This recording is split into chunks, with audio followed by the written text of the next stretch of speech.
नमस्कार मित्रांनो, मी पायल धुळप तुमचं स्वागत करते आपल्या नवीन व्लॉगमध्ये।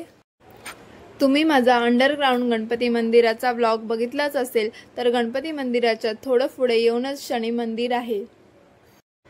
चला तर मग शनी मंदिरात जाऊन दर्शन घेऊया। इथे आम्ही पाय धुवून पुढे निघालो। मंदिराच्या आजूबाजूला झाडं लावली आहेत, त्यामुळे मस्त असं हिरवगार वातावरण आहे।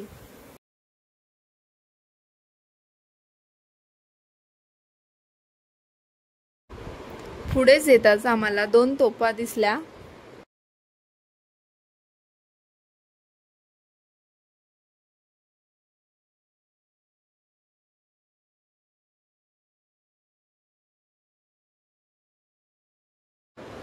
मंदिरात प्रवेश करण्याआधी आम्ही हनुमंताचं दर्शन घेतलं आणि मंदिरामध्ये प्रवेश केला।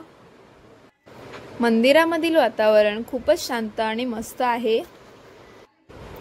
या मंदिरामध्ये तुम्हाला येण्यासाठी तुम्ही नालासोपारावरून शेअरिंग ऑटोने किंवा बसने येऊ शकता। तुम्ही जर चालत जाणार असाल तर अंडरग्राउंड गणपती मंदिरापासून 20 मिनिटं लागतील आणि गाडीने 10 मिनिटं लागतील।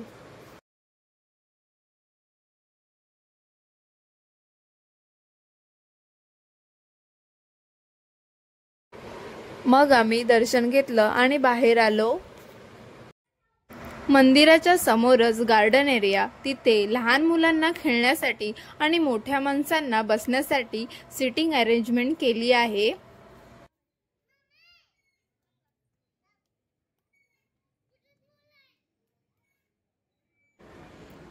या साईडला पण बसण्यासाठी व्यवस्था केली आहे, तिथे तुम्ही निवांतपणे बसू शकता।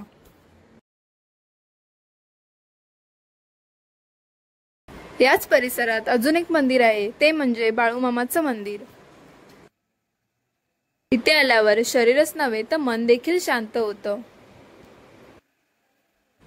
दर्शन घेऊन तर झालंय आमचं। चला भेटूया आता नेक्स्ट व्लॉग मध्ये। त्याआधी ह्या व्हिडिओला लाईक, शेअर आणि सबस्क्राईब करायला विसरू नका।